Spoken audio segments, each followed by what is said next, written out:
सभी को जय सिया राम। रामचरितमानस में सुंदरकांड दोहा संख्या 48 48 नहीं, सॉरी, दोहा संख्या 43 43।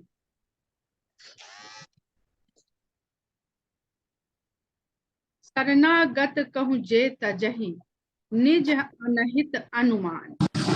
हे नर पावर पाप तिन्हि बिलोकत मान।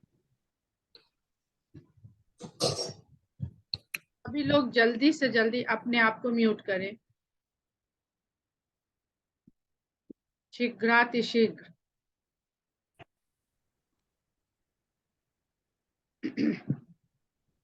तो ये जो सुंदरकांड का ये जो पाठ है, प्रसंग है, दो खास करके दोहा 43 से लेकर के आगे 3-4 दोहे तक का, ये हमें ये बताता है कि कौन से लोग भगवान के सम्मुख हो सकते हैं, कौन उनकी निकटता को पा सकते हैं। जिसमें विभीषण जो है एक प्रतीकात्मक चरित्र है रामचरितमानस में। उसके द्वारा हमें समझने को मिलता है कि कौन स्वयं के द्वारा भगवान के सम्मुख जा सकते हैं और किनको भगवान अपने सम्मुख ले लेते हैं। दोनों ही बातें, क्योंकि जब इस प्रसंग को आरंभ करने से पहले एक छोटा सा उदाहरण देना चाहेंगे कि राम को कहा जाता है कि वो सर्वव्यापी हैं और सबके हृदय में बसते हैं। तो ये कुछ वैसा ही है।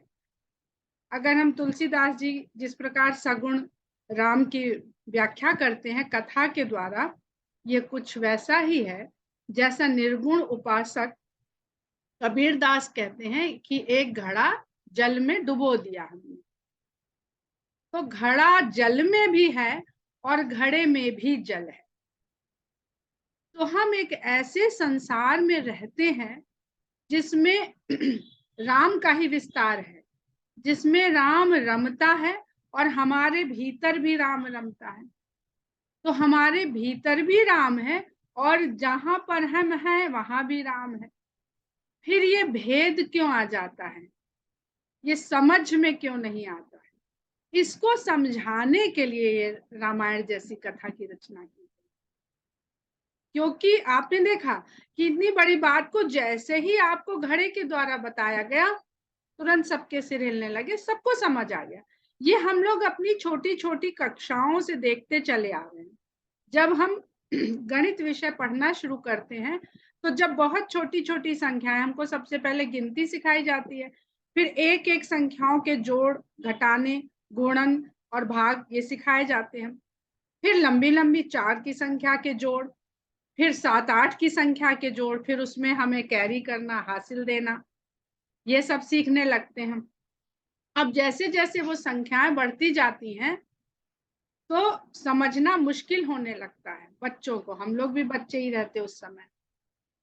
अब वो चीजें संसार में ऐसे खाली क्यों सीख रहे हैं? बचपन में बड़ा आता है ना, हम ये विषय क्यों सीख रहे हैं, ये हमारे किस काम आने वाला है, सबको ये लगता है।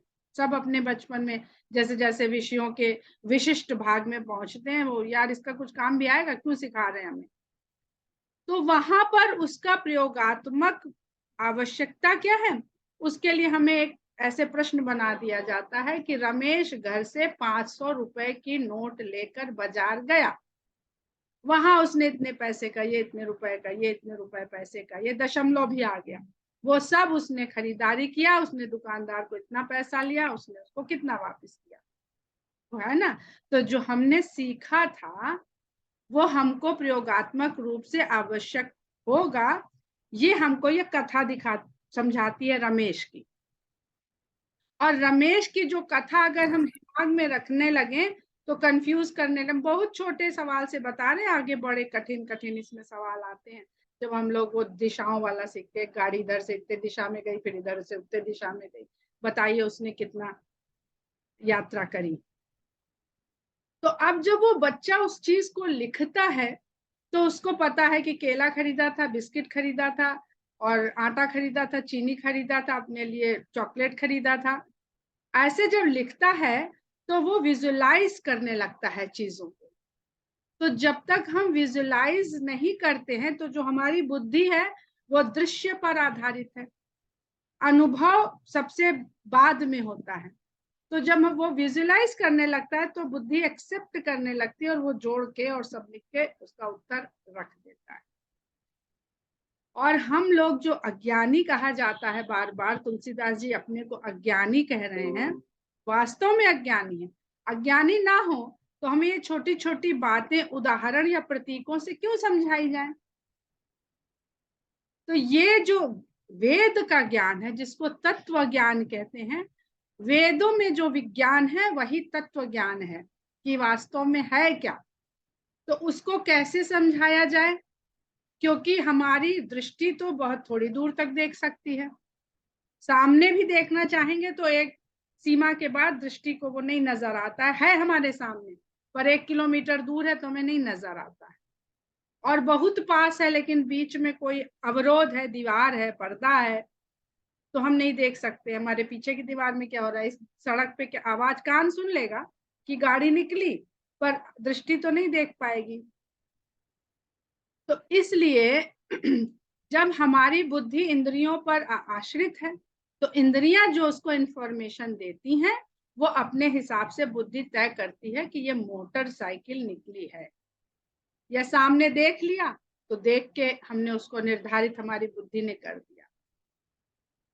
तो जो वेद का ज्ञान है उसको हमारी ये इंद्रियां कैसे विजुलाइज करें और फिर एक्सेप्ट करें।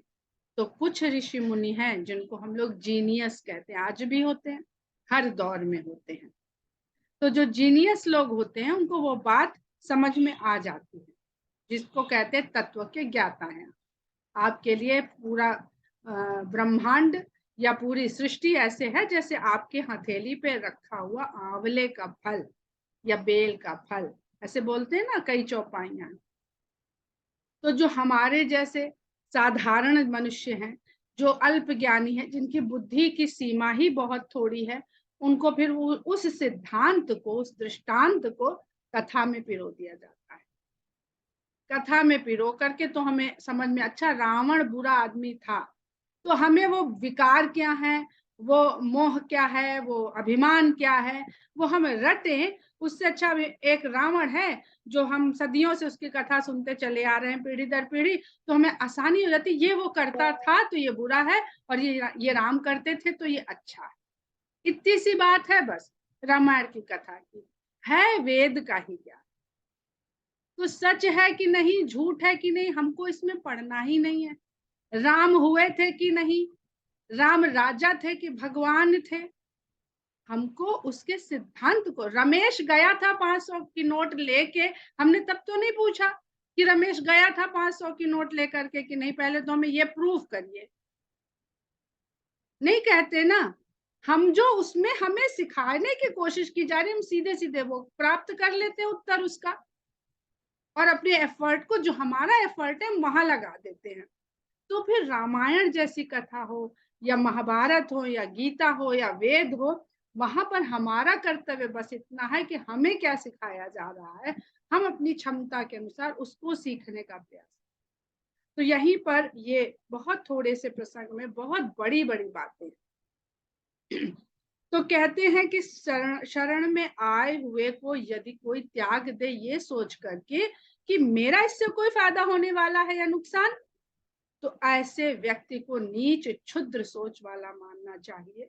ऐसे लोगों को देखने से भी हानि होती है, उनके साथ संबंध तो बनाना ही नहीं चाहिए, क्योंकि स्वार्थी व्यक्ति आपको स्वार्थ के ही मार्ग पे ले जाएगा, और स्वार्थ ही सब तरह के पतन का, विनाश का कारण है। तो सीधी सीधी एक छोटा सा दोहा है कि शरणागत कहूं जे तजहि निज अनहित अनुमान, ते नर पावर पाप में तिन्हि बिलोकत गान। और ये गुण है किसके पास, राम के पास, भगवान के पास, जो अपना फायदा नुकसान नहीं देखते हैं। कोटि विप्र बध लागहि जाहु, आय शरण तजऊ नहीं ताहू। यदि करोड़ों ब्राह्मणों के वध का भी किसी के ऊपर भार चढ़ गया हो, पाप चढ़ गया हो, कि उसने करोड़ों ब्राह्मण का वध किया है, वो भी शरण में आ जाए तो मैं उसका त्याग नहीं करता। अब ये तो लोग मारे, हत्या करें, पाप कर्म करें और जाके भगवान के चरण में मंदिर में बैठ जाए कि भगवान तो हमें अपना ही लेंगे। पर आगे क्या कहते हैं वो, सन्मुख होई जीव मोहि जबहि जन्म कोटि अघ्न सही तब। पर ऐसा करने के बाद भी क्या कोई मेरे सन्मुख आ सकता है? वो जीव मेरे सन्मुख तभी जब जैसे ही आता है, वो जीव पाप करने के बाद मेरे सन्मुख आता है तो करोड़ों जन्मों के भी पाप उसी समय नष्ट हो जाते। तो क्या रावण आ रहा है भगवान के सम्मुख? नहीं आ रहा है। वो तो कह रहे हैं कि मेरे सम्मुख आ जाए, कितने भी उसके पाप होंगे सब उसी समय नष्ट हो जाते हैं। पापवंत कर सहज स्वभाव भजन मोर तहि भाव न गाओ। क्योंकि पाप में लगे हुए व्यक्ति का ये सहज स्वभाव होता है, उसको मेरा भजन भाता नहीं। भजन मोर तहि भाव न गाओ, जो पै दुष्ट हृदय सोई होई मोरे सन्मुख आव की सोई। जो कोई हृदय से दुष्ट होगा, जिसके मन में कलुषता होगी, वो भला मेरे सामने आएगा। मोरे सन्मुख आवती हो, मेरे सम्मुख वो नहीं आता है। निर्मल मन जन सो मोहि पावा, मोहि कपट छल छिद्र न भावा। क्योंकि जिसका मन निर्मल होगा वही मुझे पा सकता है, क्योंकि मुझको छल और छिद्र, चाल चलना, मैनिपुलेट करना, वो मुझे भाता नहीं। तो जो लोगों को ये शंका होती है कि राम ने मित्रता बाली से क्यों नहीं करी, सुग्रीव से क्यों करी, तो इस बात का उत्तर हमको सुंदर कांड में समझ में आ रहा। हम एक चौपाई पढ़ के वहीं उलझ जाते हैं कि मैं बैरी सुग्रीव प्यारा कारण कवन नाथ वही मारा। तो पूरी पुस्तक है किसी सिद्धांत की, तो पूरी पुस्तक पढ़नी पड़ेगी। एक पंक्ति उठा के हम समझ लेंगे, हम पूरा सिद्धांत समझ लेंगे, तो ये संभव नहीं है। भेद लेन पठवा दस सीसा तबहु न कछु भय हानि कपीसा।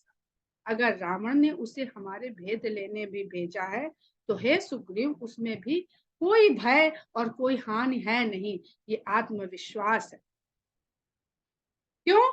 जग महु सखा निसाचर जेते लक्ष्मण हनई निमिष महुते। संसार में जितने भी तरह के राक्षस हैं, उनको लक्ष्मण अकेले ही एक निमिष भर में सबको मार सकते हैं। जो सभी दावा शरणाई, और अगर वो भय के कारण शरण में आया है, रखी हूं ताहि प्राण की नाई, तो मैं उसे अपने प्राणों के समान रखूंगा। तो उनको भय नहीं है कि ये हमारे साथ कोई चाल चलने आया है।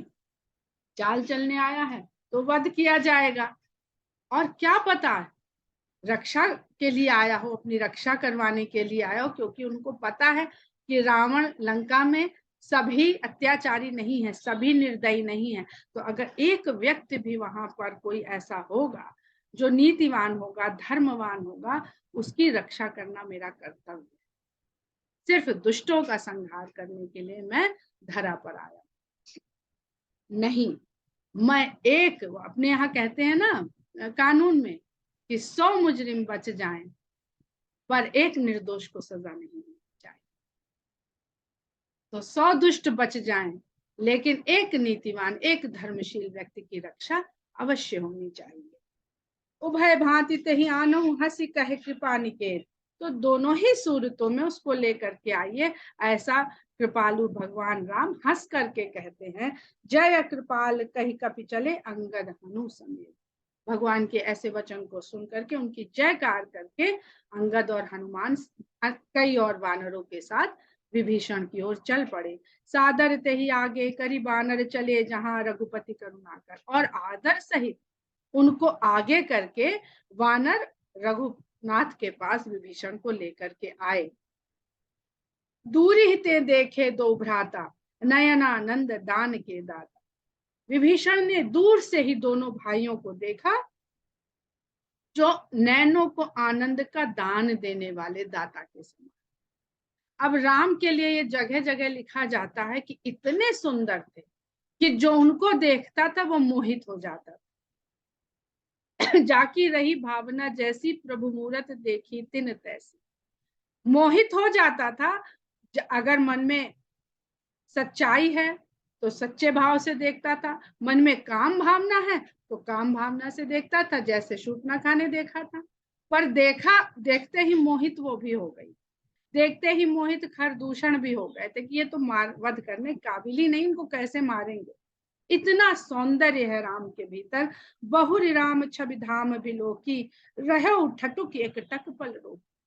जैसे ही राम के ऊपर विभीषण की दृष्टि पड़ी तो वो छवियों के धाम राम को देखते रह गए, वहीं ठिठक के खड़े रह गए और बस एक टक राम को देख रहे हैं।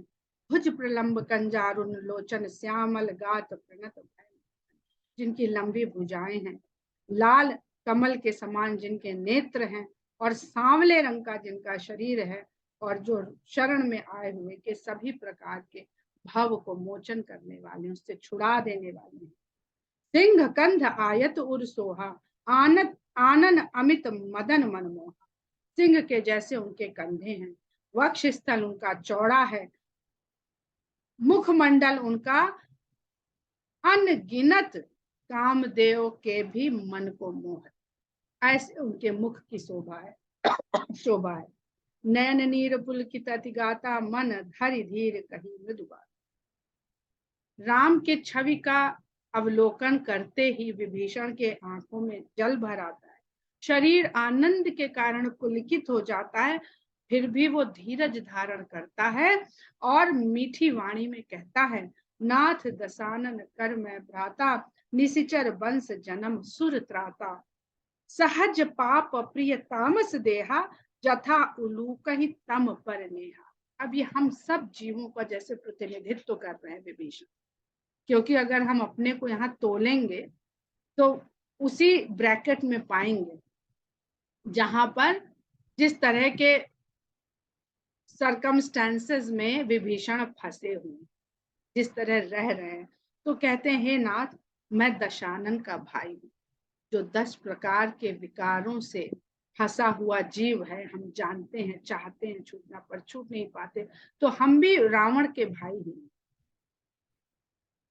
मेरा जन्म निशाचर वंश में हुआ है, जिनका काम ही देवताओं को कष्ट देना। जो भले लोग हैं हम उनको कष्ट देते, हम कब पसीजते हैं।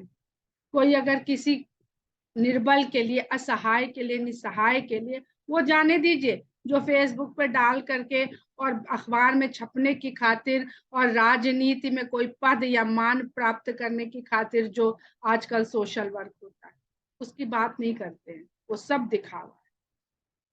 जो वास्तव में निर्बल की और निसहाय की सहायता करते हैं, हम सब उनको कितना आदर सम्मान देते हैं। छोटी सी बात से इसको हमने अभी समझा कि एसी आप चलाते हैं तो उसमें कह रहा था रेडियो की एसी कम चलाइए, क्योंकि जब आप एसी चलाते हैं तो इसकी जो गर्म हवा बाहर फेंकती है, उससे जो हमारे पशु पक्षी बाहर रह रहे हैं उनका जीवन बहुत कष्टमय हो जाता है। हम एक बार भी सोचते हैं कि हमने अपना कमरा ठंडा, तो हम सब निर्दयी हो चुके हैं, हमारे मन में दया रही नहीं गई। हम कहते फिर गौरैया नहीं आती, चिड़िया नहीं आती, कैसे आएगी। हमने अपने बाहर माहौल रख के छोड़ा है उनके लिए। हम ये तो घुसते ही कहते थे भाई बड़ा मुश्किल है, आग बरस रही है, एसी चलाओ। हम ही एक जीव है इस संसार में, इस पृथ्वी में, हमारे अलावा और कोई जीव जंतु है ही नहीं। तो नाथ वही हम लोग भी निशिचर वंश जन्म सुरत्रा, और हमारा धर्म हमको बताता है वृक्ष देवता है, पक्षी देवता है, धरती देवता है, जल देवता है। तो ये सब देवता ही तो है जिनको हम आजकल कष्ट पहुंचा रहे हैं, जिसको त्रास दे रहे हैं।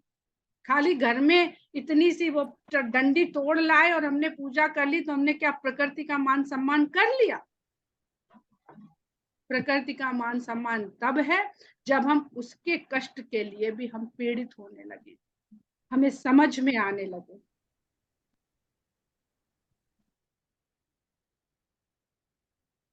सहज पाप प्रिय तामस देह, हमारी ये जो तामसिक देह है ये सहज रूप से पाप प्रिय हो गया है इसको। ऐसे तो है हम लोग, सहज, हम सोचते ही सहज उसको कहते हैं ना, जिसमें हमें सोचना ही बंद कर दे हम।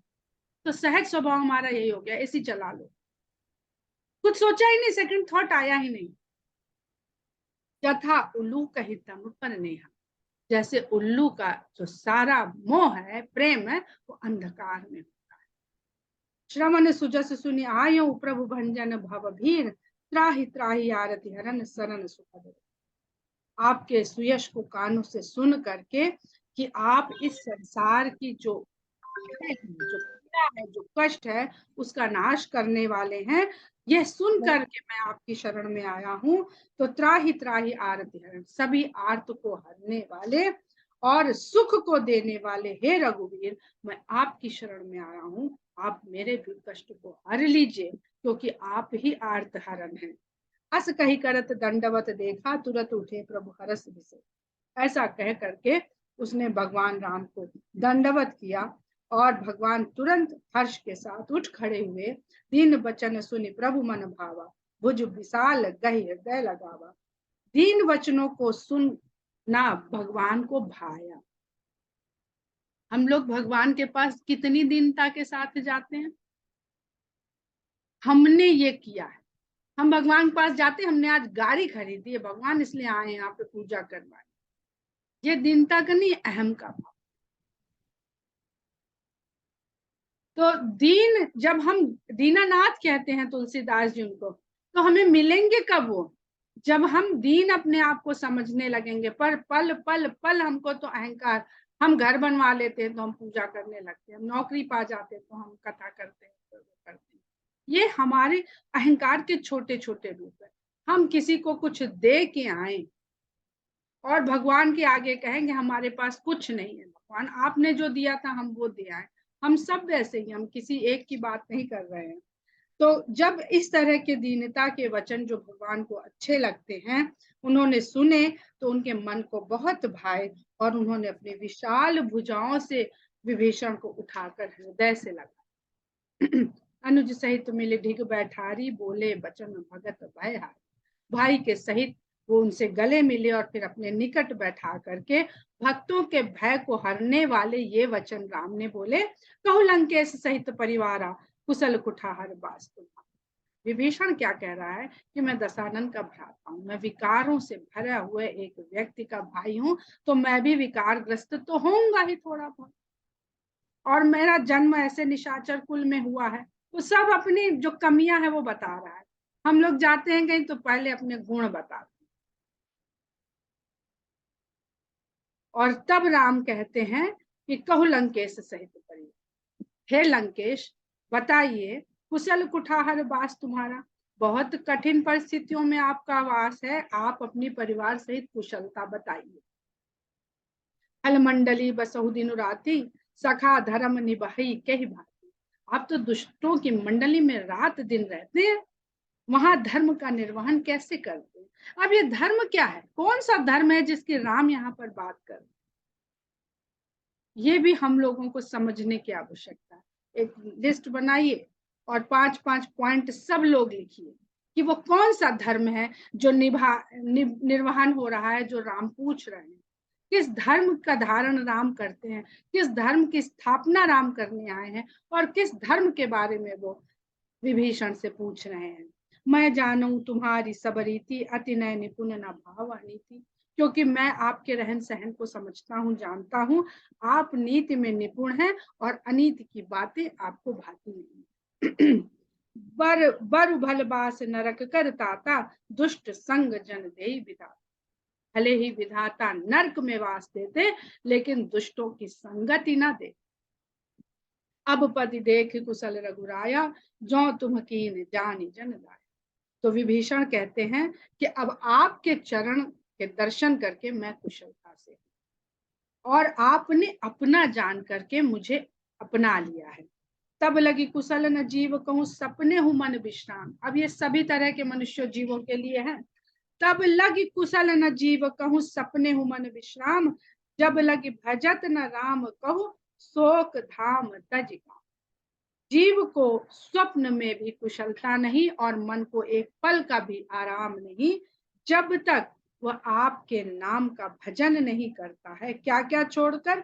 शोक धाम तज का, शोक के धाम को तज कर।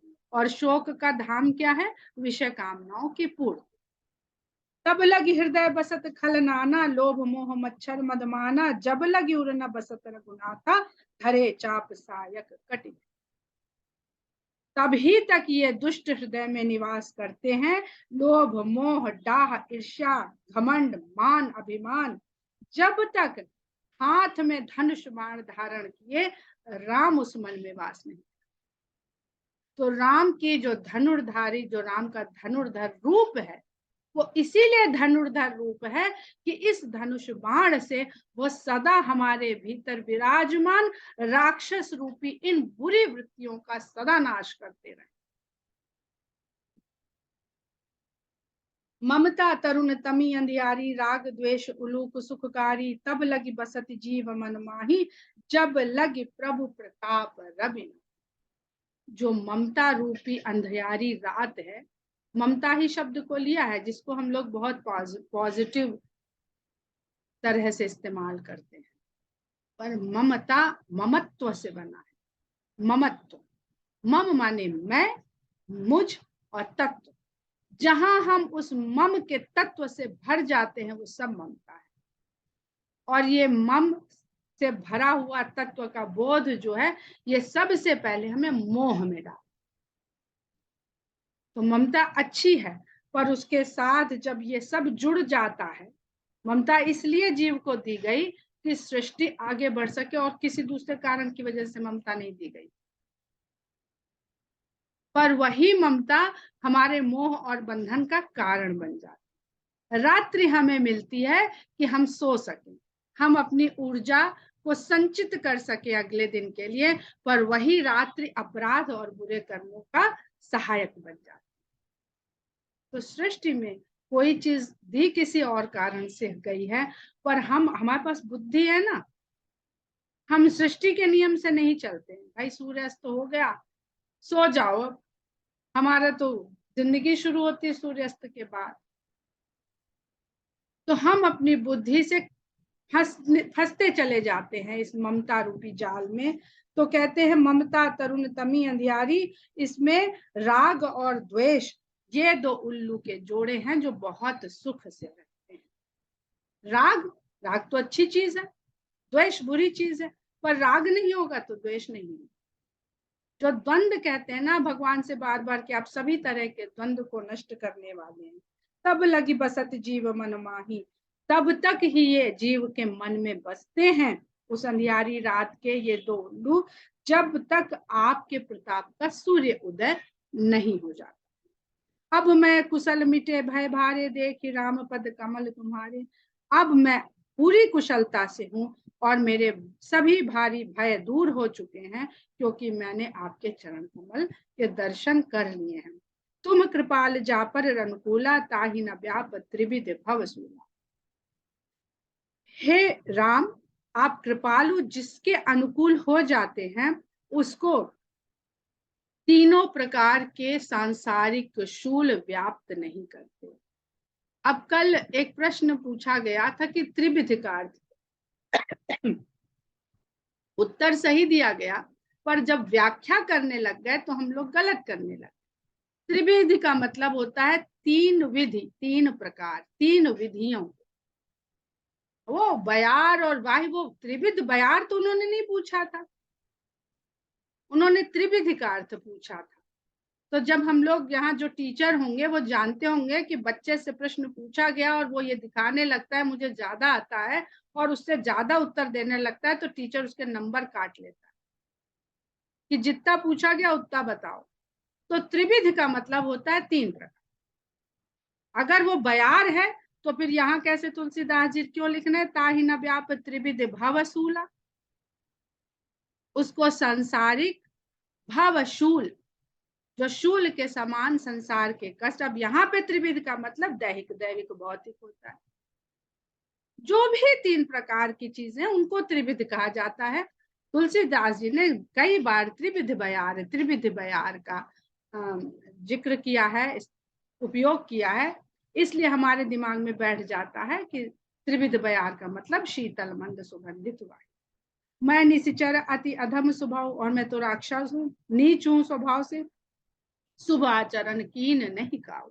ये सब लोग ऐसे ही कर्म कर रहे हैं। तो ये विभीषण का पूरा प्रसंग हम लोगों के लिए, हम रावण नहीं, पर हम राम भी नहीं। हम विभीषण की तरह राम की शरण में जाकर किस प्रकार इन निशाचरी प्रवृत्तियों से अपने आप को मुक्त करने का प्रयास कर सकते हैं। हमने कोई भी शुभ आचरण अपने जीवन में नहीं किया है। जासु रूप मुनि ध्यान नावा, तेहि प्रभु हरस हृदय महिलावा।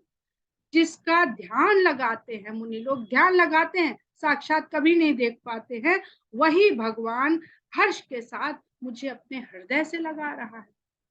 अहो भाग्य मम अमित अति राम कृपा सुख पुंज, देखियो नयन बिरंच शिव सेव्य जुगल पद कर। जिन जुगल चरणों की पूजा ब्रह्मा और महेश करते रहते हैं, मेरा अहो